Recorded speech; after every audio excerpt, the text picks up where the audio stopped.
Well, hello and welcome. My name is Velma. You can connect with me at velmanolds.com. This is all about your leadership chat. What does that mean? You get to listen in on valuable insights from valuable leaders just like you. I want to encourage you to go ahead and subscribe so that you never miss another episode.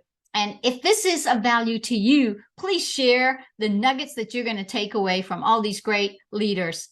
Please give a big welcome to my special guest and your valuable leader, Johnny Terfehr. Johnny, welcome to your leadership chat. Thank you, Velma. Thanks for having me on. Hey, thank you for coming on and being with us today. Can you tell the listeners, where are you calling in from? I am in Eastvale, California, and most California. people across the country probably don't know where that is. So I'll say it's about 100 miles east of Los Angeles. Okay, and I am in the southern part, well, central to southern part of Florida, Sarasota, Bradenton. So Johnny and I are on two opposite ends of the United States. For those that are in the US and those that are international, we're completely across. So we're covering a lot of ground coming together. So it's so good to have you on the show, though. I'm excited.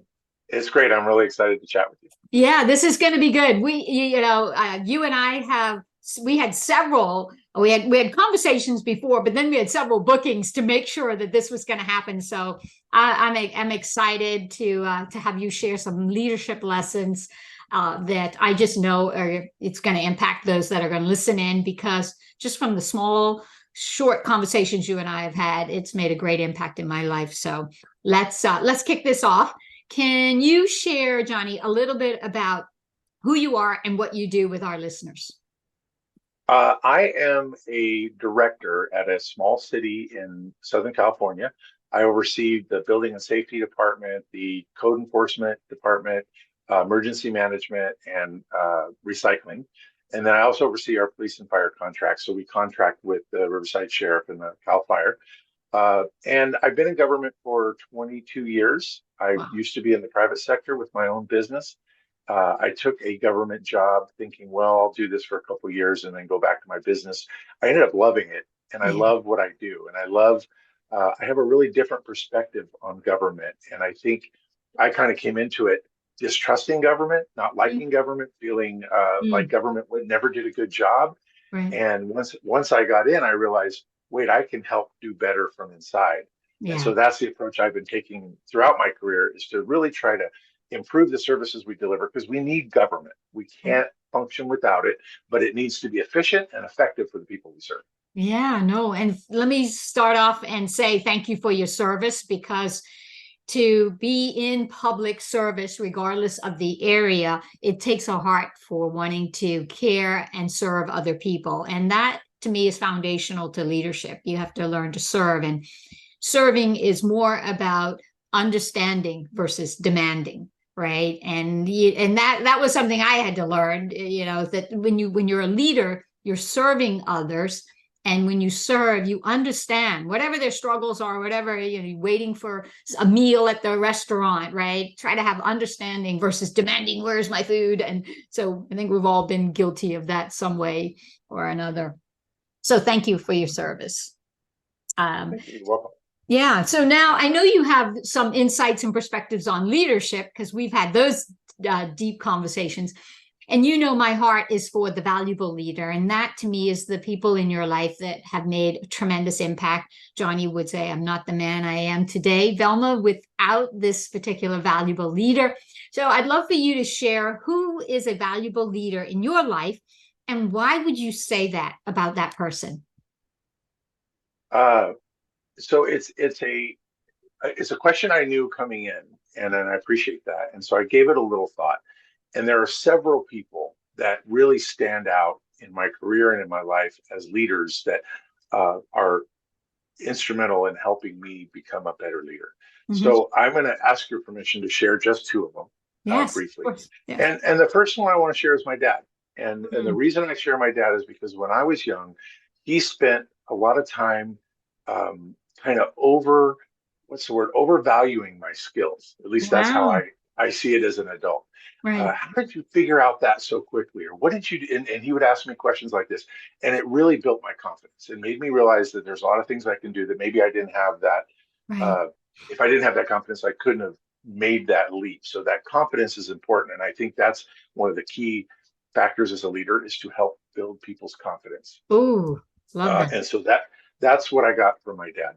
Yeah. And this isn't like a humble brag. These weren't difficult things. I mean, these were simple little things I was doing as a kid, but my dad made a point of making sure I understood that it was a learning experience for me. And I call it overvaluing my I skills because I love felt that like word, anybody could have overvaluing. done it. Yeah. Mm-hmm. But it helped me. The Mm-hmm. second one is her name is Lori Elaine, and she was our city manager in Palm Desert when I used to work there. Yeah. And what I learned from her is that the leadership skills trump expertise or job knowledge. Wow. She came into our department with no knowledge of what we did. Mm-hmm. And all of us were like, well, she's going to fail. This is going to be terrible. Right. It's not going to happen, right?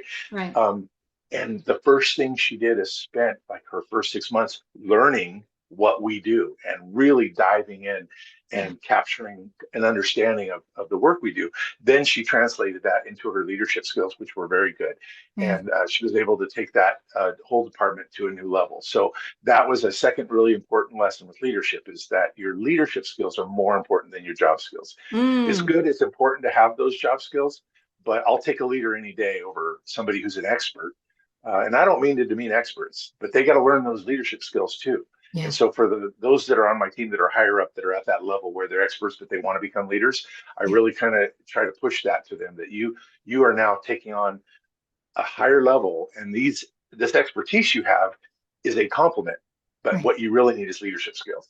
I love that. And would you say, and this is not in the question, but when you talk about leadership skills, how would you describe that? Like how we talked about competence to from a knowledge standpoint to do the job, like the skill set there. How would you describe those leadership skills if you had to put them into some kind of and I know this isn't a question I gave you, so but I'm just interested in how Okay. you would kind of surmise that for us. How would you do that?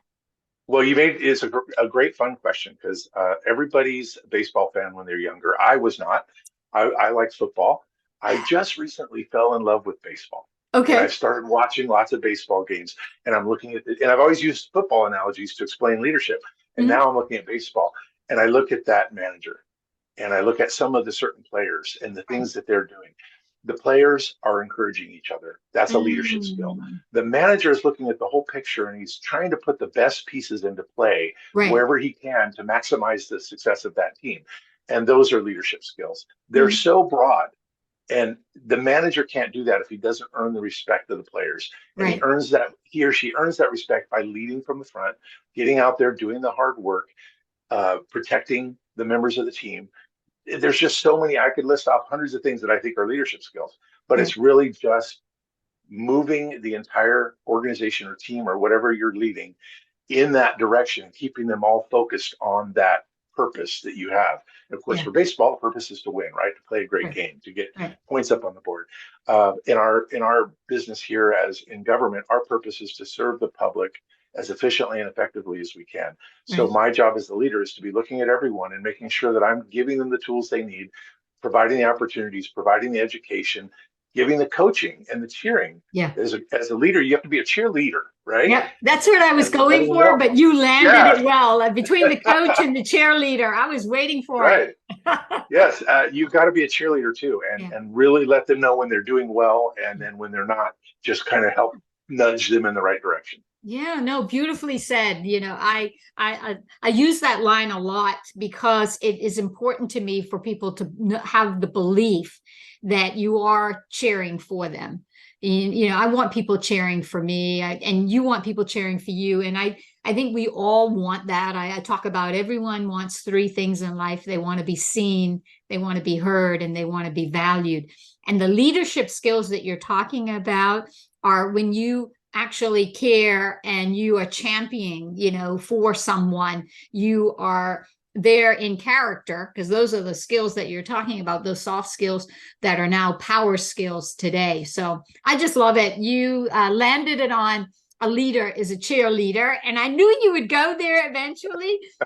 So thank you and a coach. I mean, there's other things but you took it right where I was hoping you would with the cheerleader, because that is truly what the leader is about. And I love the analogy that your dad was all about giving you, overvaluing what you did, regardless of what it was, to help you have that confidence to believe in yourself. And then, the leader that you talked about, what was her name again? Lori Elaine. Lori. Okay, so Lori coming in there without the competence of the job skill set, but with the competence of a leader to dive in and to understand, to care enough to go shoulder to shoulder, and then to be that cheerleader to, like you say, take everyone forward, right? To And win. that was a key part of her leadership skill was she understood, don't come in and just lead. First, learn what we do, and then Right. you gain our respect. Now we realize you have taken the time to learn what we do. Now you can lead us. Yeah, yeah, you care enough to come down and understand what we do. And so you've earned that respect. Absolutely. Love it. Okay. Well, you've had two great examples. I'm sure there's more, because just from my conversation with you, I know the kind of leader that you are. And then having the pleasure of talking to others that know you. We have some good friends in there as well with Jim. So I go on to my second question, which is, how are you paying it forward to impact the lives of others so that they become valuable leaders? How would you say you do that? I use the same trick my dad taught me, and that Right. is to overvalue skills sometimes, and to build confidence. And it's not just overvaluing skills. Sometimes it's just recognizing the quality work that people do. There are certain members of the team. I believe we have about 20 members in my department right now, Sure. and some of them have. You can tell they have those innate skills, or they have the desire, even if they don't have the innate skills. And Right. you want to bring those folks up. You want to bring them under your wing and show them the way towards leadership. And so that's one way you can pay it forward. Another way is if you're having a member of the team that's really struggling, which Yeah. I have someone like that right now too, is to give it your time. And I've committed to that to him. I said, look, I'm going to give you all the time you need from me so that you can be successful here. And Sure. we're going to spend time together. We're going to work through these things, you and I, side by side, until you're feeling comfortable with it. So I Hmm. think those two things. I do a little bit of volunteerism. Since COVID, I haven't done as much, but I enjoy doing that, and so I'll get back to that Hmm. hopefully soon. And I think that's how you pay it forward. Some people have helped me, Lori being one of them, Sure. and so I want to take that and pay it forward by helping somebody else in their career who's maybe at the first third of their career. Government careers tend to be long, and help them see how they get that second half or the second third and the last part of their career to be successful. Yeah. And I would add to just, from our conversations, and I'm probably more even from the conversations I've had with two special people in your life that you and I know, and that have also been guests on your leadership chat, that you model those skills every day. I don't know if you know it, but you're that, or that you would even acknowledge that. So, but I will. You stand in the presence, and you bring that leadership presence, and I think that helps other people understand the value that they have and can live and share with others as a valuable leader. So I'll just drop that bomb on you in case you didn't know. And Well, you're going I, turning red. We'll fix it no, I'm just teasing. I know I put you on the spot there, Johnny, but thank you for that. All right. So listeners always want to know, okay, great. You've had some great valuable leaders. You're doing some things, but Johnny, I don't know you yet, and I'm getting to know you. What would be one big takeaway that you would give to people that are listening in, right, to help them become more of a valuable leader themselves? What would you say? What's that big takeaway you would give them? it's something I learned going from a manager to a director, Okay. and that is that, and we touched on it earlier with the leadership versus the technical knowledge. People matter first. Nothing Mm, else is as important as the people and what's going on in their life, what struggles they're having, what's going yeah. on with their sick dad or their child who's struggling at home. If you are empathetic and care about the people that are working with you, they're gonna it just pays dividends. It's Mhm. amazing how much it works. And we try to be really flexible here at our city. If people need to come in late because they got something to do and they want to work a few hours late to make up for it, we're totally Right, cool with that. And right. so that's part of it is really just making sure people matter first. I'll give you an example to highlight that. Hmm. We had a previous um, manager, and the whole department under him was kind of in turmoil. Nobody was getting along. There was lots of struggles, lots of backbiting, all kinds of problems. That person moved on, and another manager came in, and that manager spends a tremendous amount of time with those folks, Yeah, and he is always there with them, and it's completely changed everything. And yeah. now all of that backbiting, all of that fighting, the infighting, the problems they're having is all gone. They're cohesive, they're working together, and Mhm. he's right there leading from the front. So he showed people matter first. Give them your time, give them your attention. Yeah. When I was a manager, I spent a lot of time doing technical things, making sure that structurally that the Yep. department was working properly. As a director, I spend all my time with people. It's what Yeah. I do just about all day, every day, and it goes from the city council, the city manager, all the other directors and managers at the city. We have to interact all the time and problem solve and be sensitive to the needs of the other person. So even my peers, I I try to exercise those same leadership skills and find out what's going on with them. What are you struggling with? And maybe there's an opportunity in there for me to help. Mhm. And then when they see my willingness to do that, when I need help, they're right there for me as well. Yeah, yeah. So caring about people, but Yes. what a great, putting people first. And I think that's it's talked about a lot more these days, right? The importance of people versus profit, people first, take care of your people, they'll take care of your business.